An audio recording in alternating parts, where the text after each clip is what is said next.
What if I told you that the gods of the ancient world weren't just figments of imagination, but something far more sinister? Prepare to journey into the shadowy realm where myth meets reality. The Old Testament paints a vivid picture of a world teeming with false gods. But were these idols merely man-made inventions, or did they possess a darker, supernatural power? Many Bible scholars believe these so-called deities were actually demons in disguise, fallen angels masquerading as divine beings, leading people astray. Don't believe it? Let's dive into the evidence. Deuteronomy 32:17 drops a bombshell. They sacrificed to demons which are not God, gods they had not known. It's right there in black and white, folks. These weren't just statues, but gateways to demonic forces. Need more proof? Remember when Moses faced off against Pharaoh's magicians? They managed to replicate some of his miracles. How?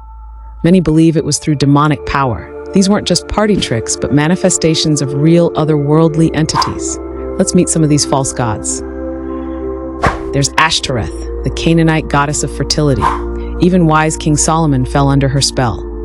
Then we have Baal, the storm god worshipped through cult prostitution and human sacrifice. Elijah famously took on Baal's prophets at Mount Carmel in an epic showdown of divine power.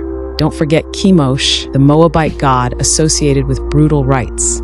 Or Dagon, the Philistine deity whose statue crumbled before the Ark of the Covenant. Egypt had a pantheon of over 40 gods, including Re, Osiris, and Isis. The 10 plagues? That was God directly challenging these false deities. Even Israel wasn't immune. Remember the golden calf? It was meant to represent Yahweh, but it only kindled God's anger. Later, King Solomon built altars to foreign gods like Milcom, known for child sacrifice. Talk about a fall from grace. So why does this matter? These idols, though lifeless, were backed by very real demonic forces. They continually lured Israel away from the true God, bringing divine judgment upon the nation.